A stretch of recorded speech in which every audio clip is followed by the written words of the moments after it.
y el día de hoy en esta actividad nos corresponde hablar sobre los protocolos de manejo del Hospital San Vicente Fundación del paciente con delirium.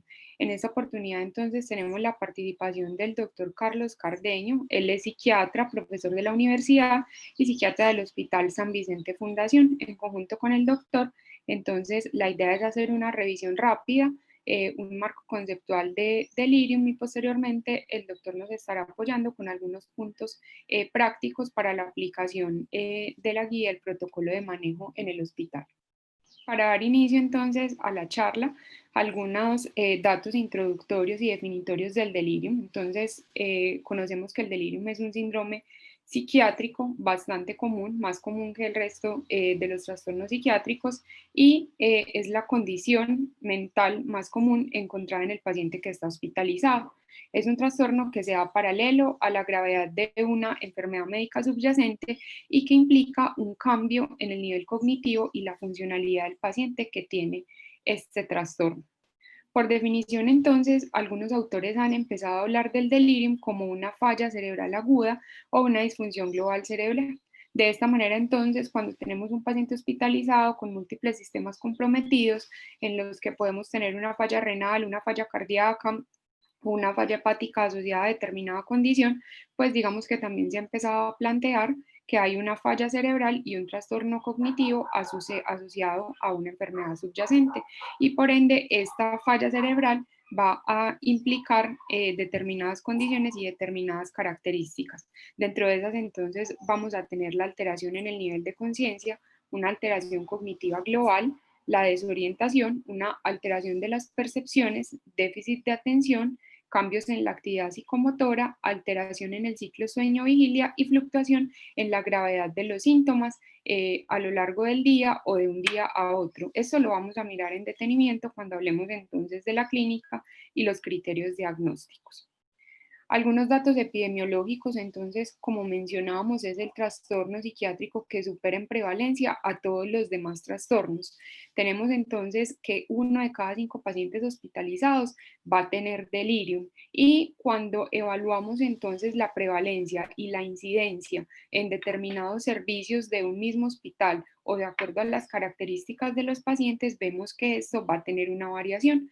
Va a ser diferente si hablamos del paciente médico, así estamos hablando de un paciente quirúrgico, la incidencia y la prevalencia también va a variar en relación con la edad, con las comorbilidades del paciente y la dependencia previa que tenga para el cuidado, y va a variar en términos de la enfermedad aguda o del estado del paciente cuando lo tenemos y estamos evaluando el episodio actual de delirio. Estos son entonces algunos datos que nos presenta la literatura. Tengo que mencionar que los datos son bastante variables y depende pues como de la serie que uno lea, pero en términos generales podemos ver que la prevalencia está entre un 10 a un 40% aproximadamente, y esta tabla nos ilustra muy bien la variación de la que hablábamos cuando nos situamos en diferentes servicios y en diferentes condiciones médicas del paciente.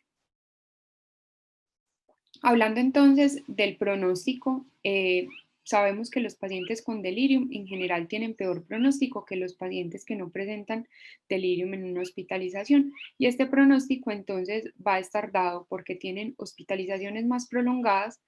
Ya se sabe que estos pacientes entonces van a tener mayor dependencia para el cuidado en la poshospitalización, tienen una mayor mortalidad, y cuando están en la unidad de cuidados intensivos tienen un mayor número de complicaciones. Este estudio, entonces, que fue publicado en el 2013, es un estudio que se hizo en China, es un metaanálisis que recogió 16 estudios, un total de 5.891 pacientes, e hizo una revisión de la literatura hasta mayo del 2012.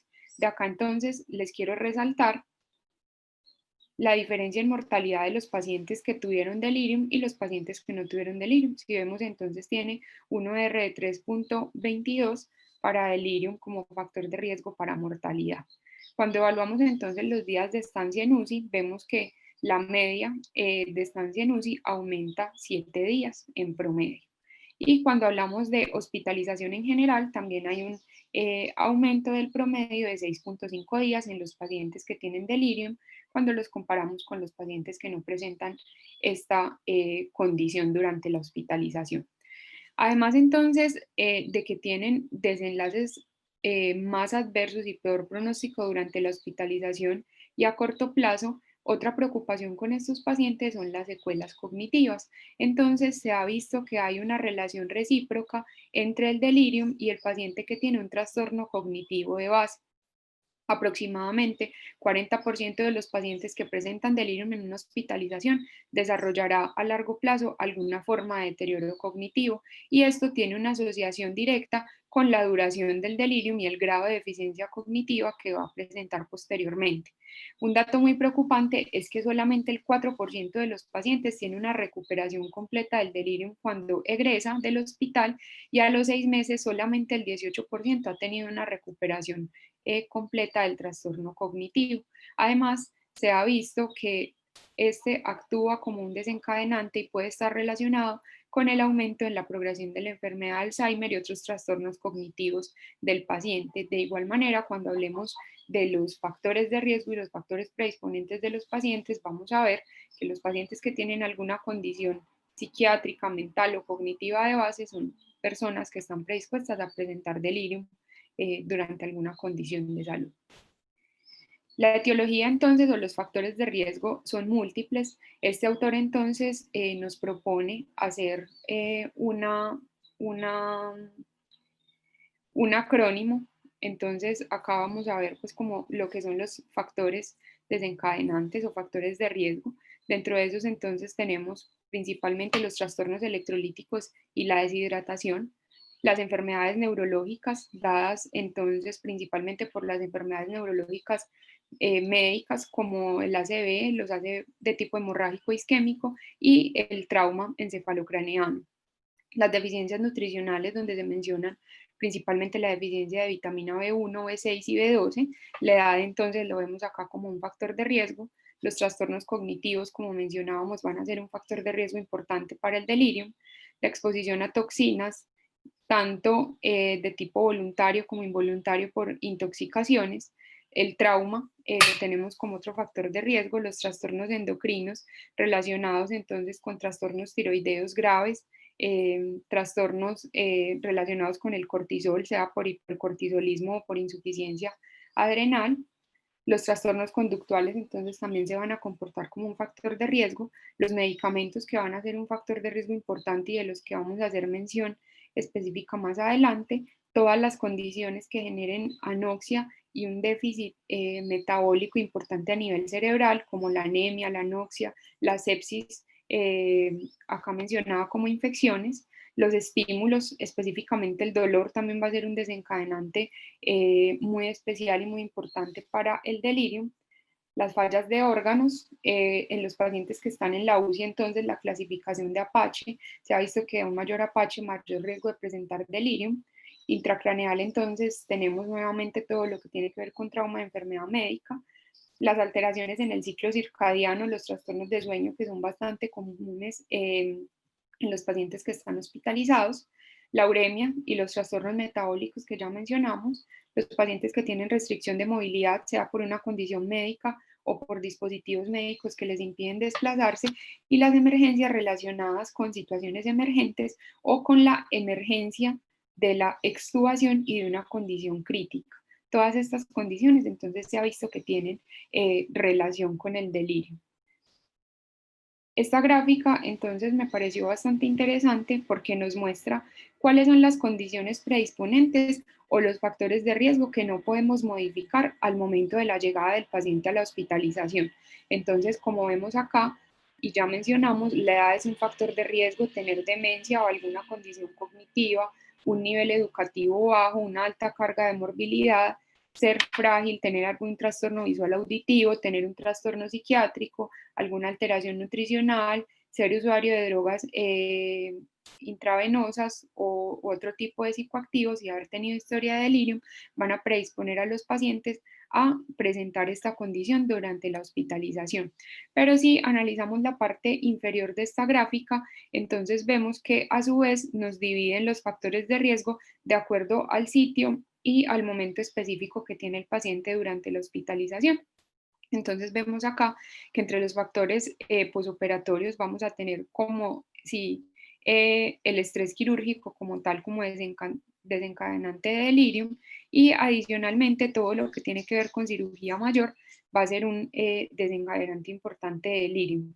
A su vez, cuando tenemos entonces condiciones posoperatorias como el dolor, las infecciones, los dispositivos que son invasivos, la inmovilidad pues por la condición propia o por tener algún dispositivo que impida al paciente moverse, los trastornos electrolíticos que pueden estar presentes en el posoperatorio, el requerimiento de transfusiones sanguíneas, todo eso va a predisponer al paciente a tener un delirio. Cuando estamos entonces en la unidad de cuidados intensivos tenemos un comportamiento más o menos similar, lo que tiene que ver con las condiciones propias del paciente, la gravedad de su enfermedad, a su vez lo que tiene que ver con la unidad de cuidados intensivos como tal, donde vamos a tener entonces polimedicación, deprivación de sueño, factores ambientales por el ruido, los aparatos, la falta de comunicación con la familia también va a ser un factor predisponente importante. Y en los pacientes que están ventilados, entonces, los que llevan más tiempo con ventilación, los que tienen infusiones de benzodiazepinas y opioides, también van a tener mayor riesgo de presentar un delirio. Con respecto a los medicamentos, entonces, digamos que la lista es muy amplia. En general, pues si tratamos de reunirlos como un factor, digamos, predisponente común, tenemos que son los medicamentos que tienen algún tipo de efecto anticolinérgico. Entonces, digamos que la lista se amplía bastante. Acá intenté pues hacer como un resumen de los medicamentos que más utilizamos en la hospitalización de los pacientes y también de los medicamentos que usualmente los pacientes vienen tomando desde la casa. Entonces, cuando hablemos del tratamiento y de las medidas no farmacológicas, vamos a ver que es importante tratar de suspender todos estos medicamentos. Entonces, acá pues este autor hace una división muy interesante en cada uno de los sistemas y acá extraemos pues los medicamentos que utilizamos más frecuentemente en la práctica clínica. Vemos entonces que digamos que en cada uno de los sistemas y con cada uno de los medicamentos que utilicemos vamos a tener riesgo de que el paciente presente delirium durante la hospitalización. La fisiopatología entonces de esta enfermedad es compleja, aún no está completamente dilucidada. Sabemos que se trata de un síndrome neuroconductual donde hay una falla de un cerebro que es vulnerable a mostrar resiliencia ante un estresor agudo, llámese cirugía, hospitalización, infección grave, y se ha visto que hay una disrupción transitoria de la actividad de las neuronas secundaria a alteraciones fisiológicas sistémicas. De acá entonces parten varias teorías que son muy interesantes y que hay que mencionar que más que excluyentes son complementarias para tratar de explicar lo que pasa en el cerebro de los pacientes que tienen delirio.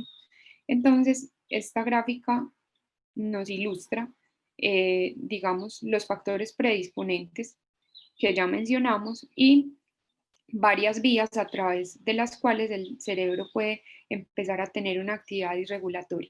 Entonces, lo primero es que tenemos la actividad neuronal que cambia con la edad y la predominancia de ciertos neurotransmisores a medida que aumenta la edad de los pacientes. Entonces, como tal, vamos a tener que la edad y el envejecimiento van a ser como un factor único de riesgo para tener delirium y va a estar explicado por este cambio de la actividad neuronal.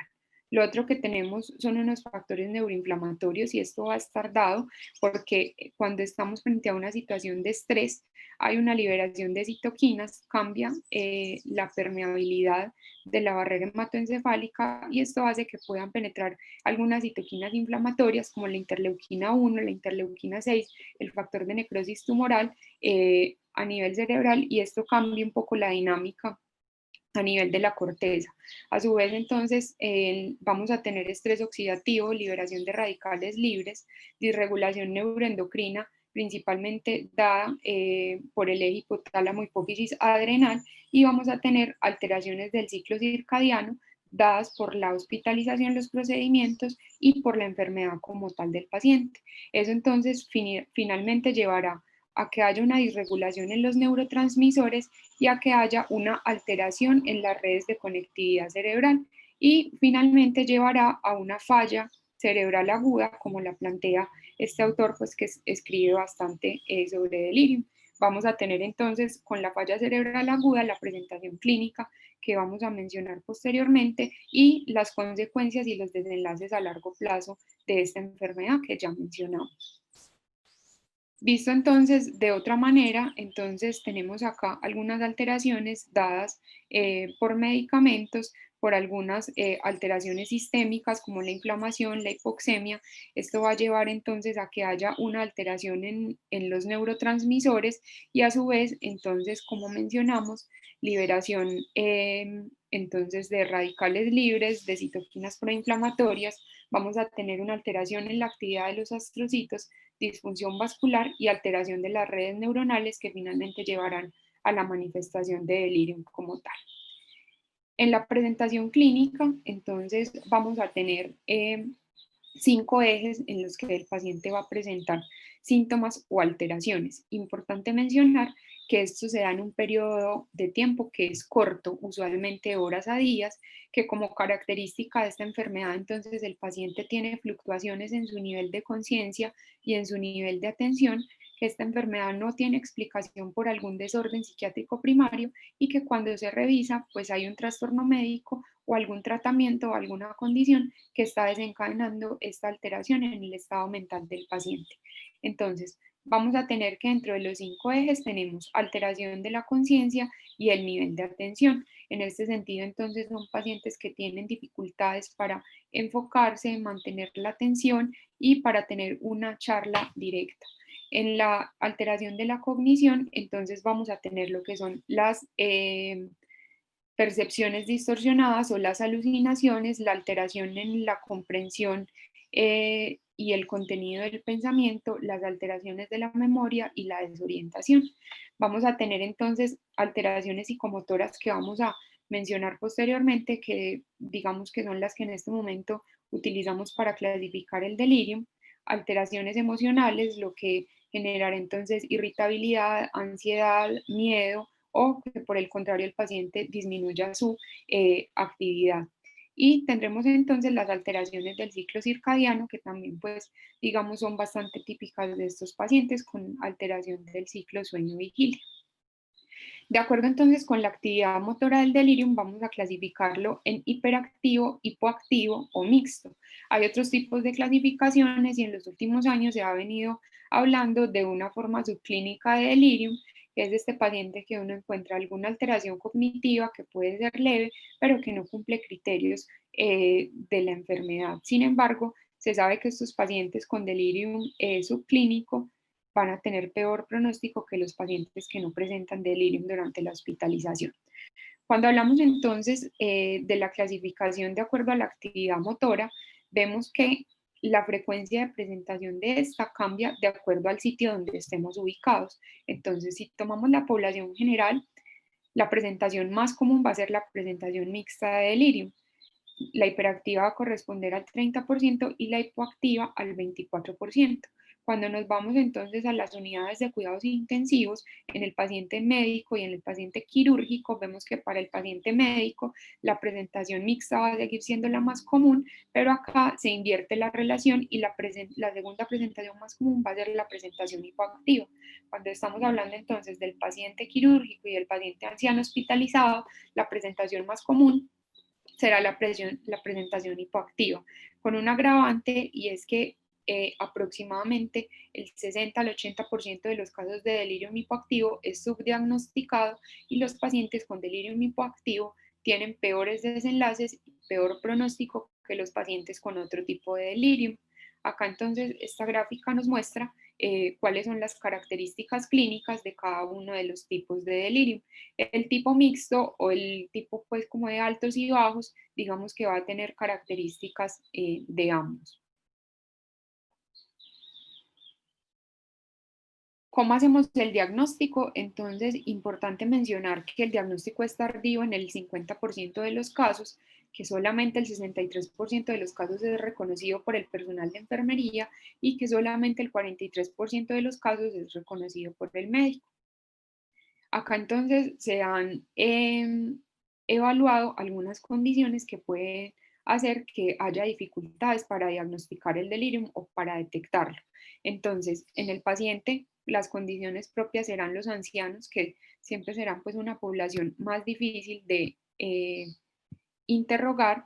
Tendremos entonces la demencia y la fluctuación en el estado de conciencia, haciendo que en una evaluación determinada el paciente pueda verse bien o en buenas condiciones, pero realmente estar presentando un delirium que no ha sido captado por el personal.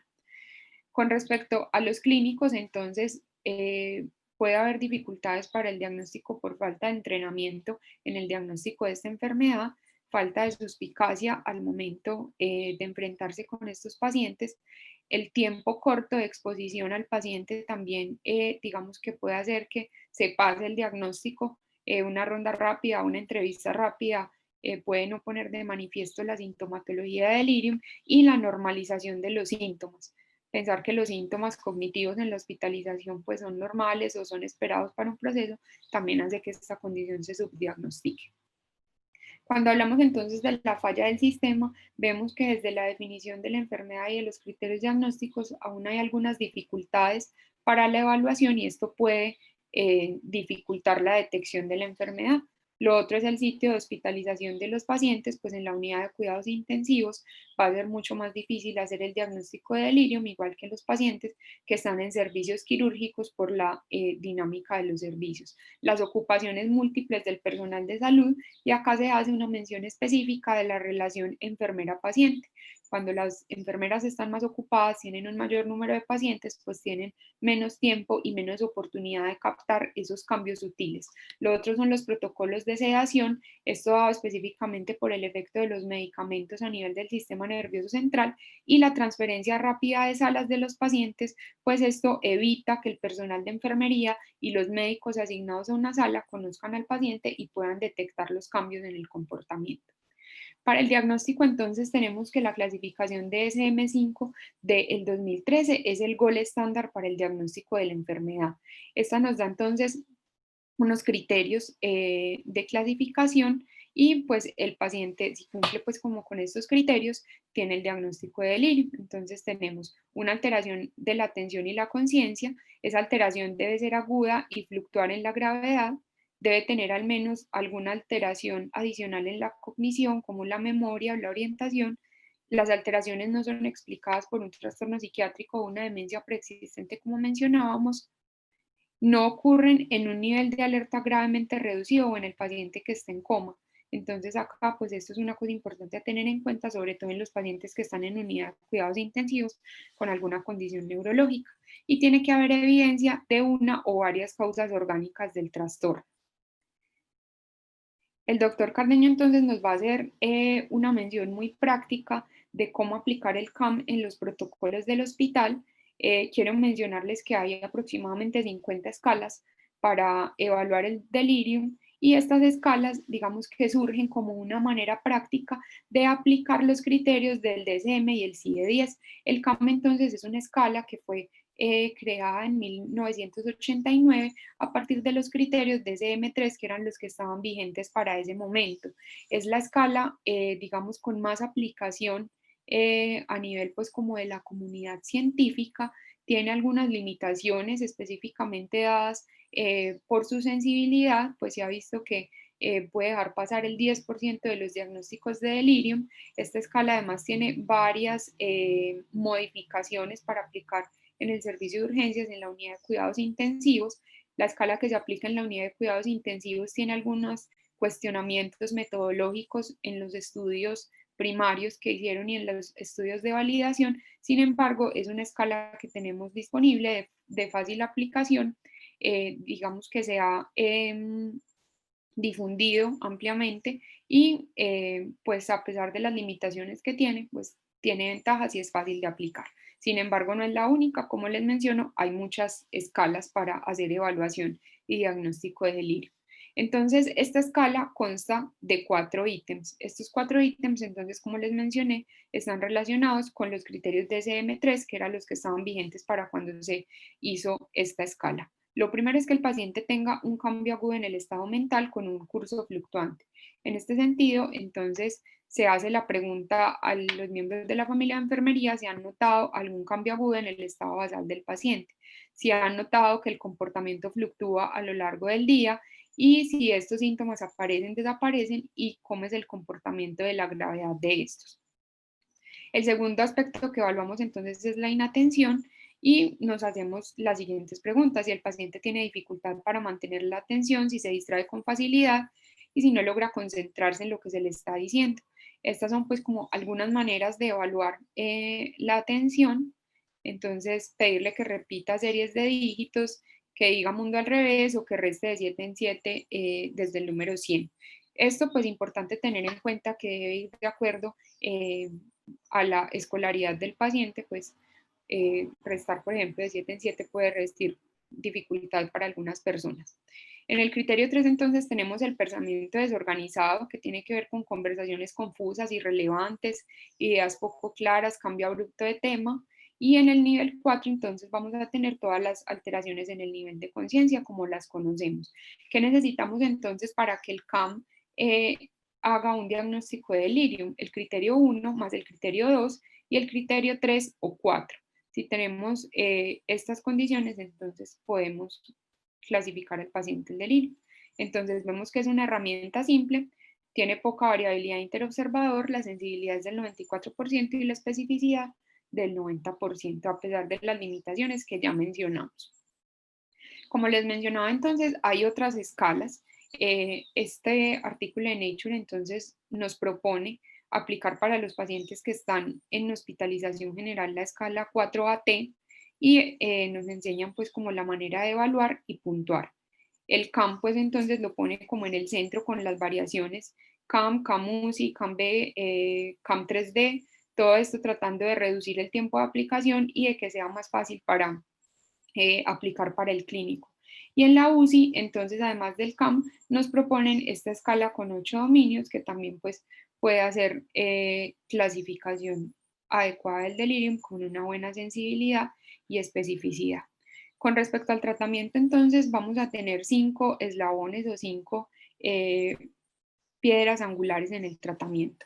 Lo primero es reconocer al paciente que está en riesgo. Entonces, ya vimos bien y analizamos cuáles son los factores de riesgo y los factores predisponentes para tener un delirio. Lo segundo que vamos a ver son los factores que nos ayudan a prevenir delirium en la hospitalización. Lo otro es mantener vigilancia y tamización activa del delirium cada vez que veamos al paciente en la ronda. Lo otro es la corrección de factores reversibles, el tratamiento de las enfermedades que puedan predisponer a esta condición. Y por último, miren que este es pues como la piedra final del eslabón, el tratamiento médico del delirio. Entonces, antes de pensar en medicamentos, es muy importante tener en cuenta que todas las condiciones ambientales y de prevención van a ser muy importantes para abordar adecuadamente a estos pacientes. Entonces, como mencionamos, el primer paso que vamos a hacer es reconocer al paciente que está en delirio. Entonces, de acuerdo a esto, vamos a evaluar los factores de riesgo. Este artículo es muy interesante porque nuevamente nos propone como una mnemotecnia con estas palabras para estar atentos a cuáles son los factores de riesgo de los pacientes. Bueno, entonces en la evaluación de los factores de riesgo hablamos de lo que hemos venido mencionando: si el paciente tiene demencia, si tiene alteraciones visuales, si estamos identificando que tiene alguna alteración en el ciclo sueño-vigilia, si tiene trastornos hidroelectrolíticos o está deshidratado.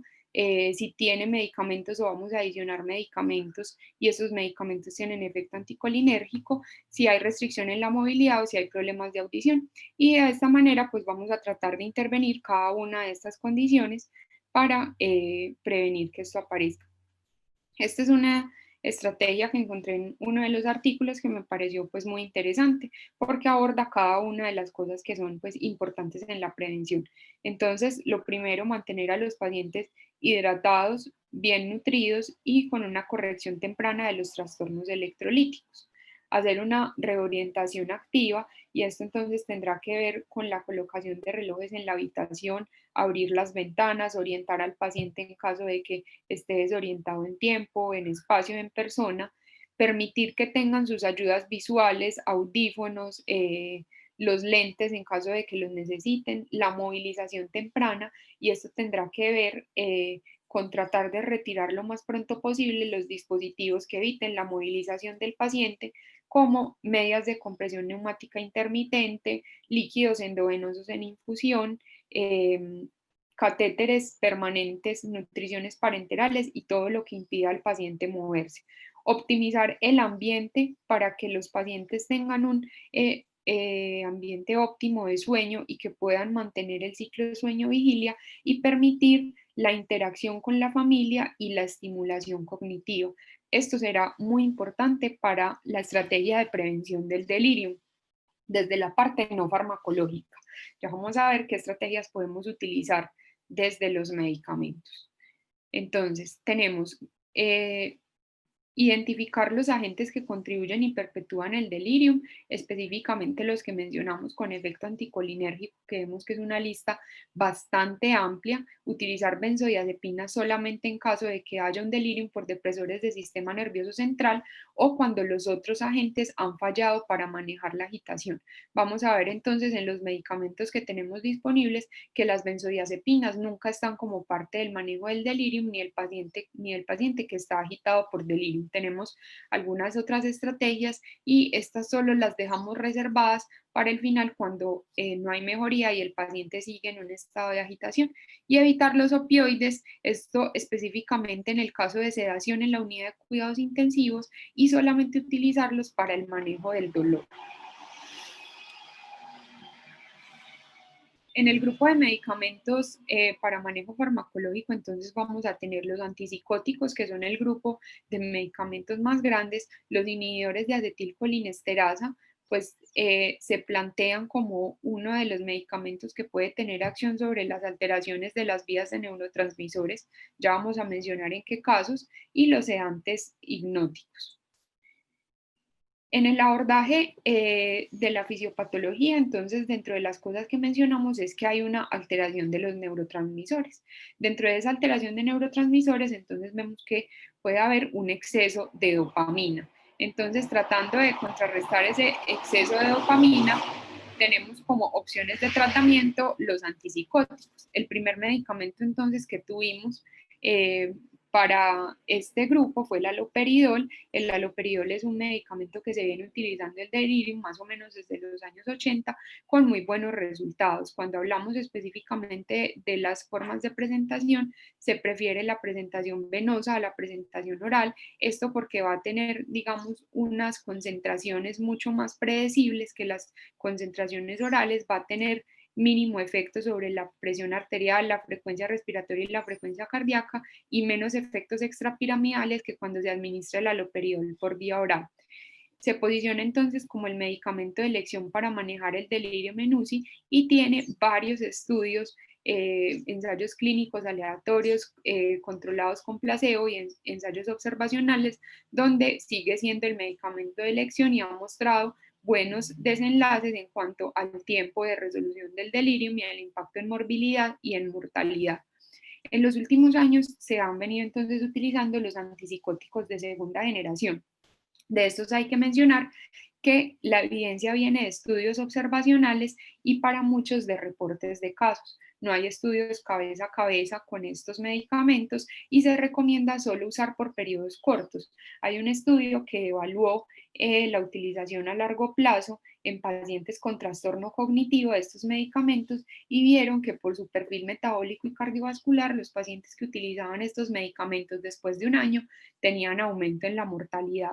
Otra cosa que es importante mencionar es que hay algunas estrategias para prevención del delirium y dentro de estas estrategias de prevención también se han evaluado los fármacos. Las agencias regulatorias, específicamente la FDA, no ha aprobado ningún fármaco, ningún antipsicótico para prevención del delirium. Sin embargo, off-label se utiliza el haloperidol y antipsicóticos de segunda generación. Más adelante vamos a ver pues como cuáles son los esquemas en los que los podemos utilizar. Importante tener en cuenta dentro de los efectos adversos, además de la sedación, de que son medicamentos que si bien se utilizan para tratar el delirium, también puede causar delirium, la prolongación del QT y la vigilancia que se debe hacer de este. Estos autores entonces nos recomiendan que se deben suspender los antipsicóticos si el QT corregido aumenta por encima del 25% del basal o es mayor de 500 milisegundos. El otro neurotransmisor entonces que vamos a tener implicado es la norepinefrina. como hay un exceso de norepinefrina, entonces hay una recomendación, digamos, menos fuerte que la del uso de los antipsicóticos, de utilizar agonistas de receptores alfa-adrenérgicos para el manejo del delirium. Y esto específicamente tiene que ver con el uso de dexmedetomidina en la unidad de cuidados intensivos para la sedación de los pacientes que están en intubación.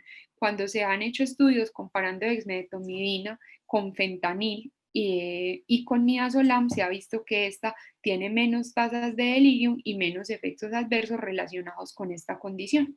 En otros grupos de pacientes, específicamente los pacientes quirúrgicos, se plantea la posibilidad de administrar clonidina venosa como prevención y como tratamiento del delirio. Sin embargo, la evidencia para esto es menos fuerte y digamos que no son medicamentos que se utilicen de manera rutinaria para tratar el delirio.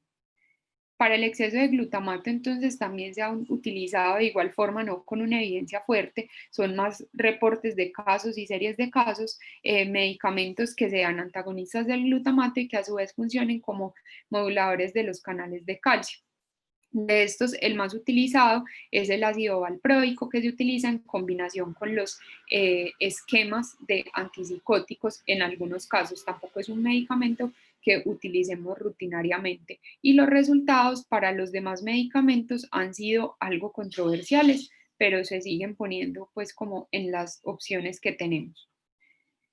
En la fisiopatología entonces vemos que hay también deficiencia de acetilcolina y entonces se ha tratado de ver cuál es el beneficio de los inhibidores de acetilcolinesterasas, específicamente ribastigmina, que en prevención no mostró beneficio en el único ensayo aleatorizado que tiene y por el contrario aumentó la mortalidad.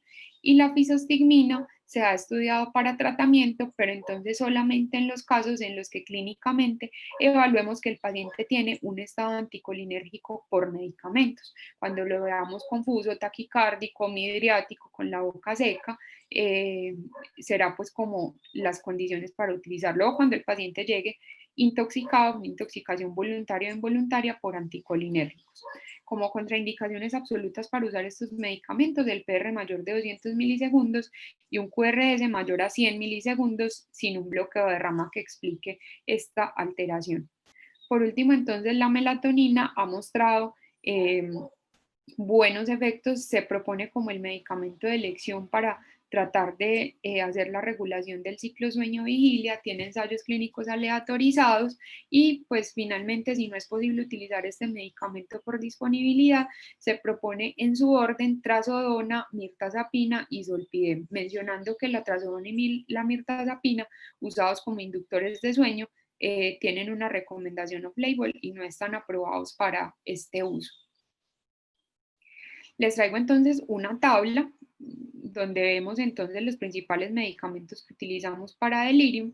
Aloperidol entonces, como lo mencionamos, la dosis de 0.5 miligramos 2 veces al día y 1 miligramo en la noche. Acá entonces, con respecto a los regímenes, para resumir la tabla, hacer la siguiente mención. Cuando hacemos la clasificación inicial del delirium, entonces vamos a tener los pacientes que tienen un delirium hiperactivo, vamos a dar dosis mayores de antipsicóticos, dando una dosis mayor en las horas de la noche para lograr la conciliación del sueño. Si por el contrario tenemos un paciente con el delirium hipoactivo, vamos a intentar dar dosis mucho menores, incluso solamente la dosis de la noche para tratar de mantener el ciclo sueño-vigilia, pero no dosis durante el día para no empeorar pues como el nivel de conciencia del paciente.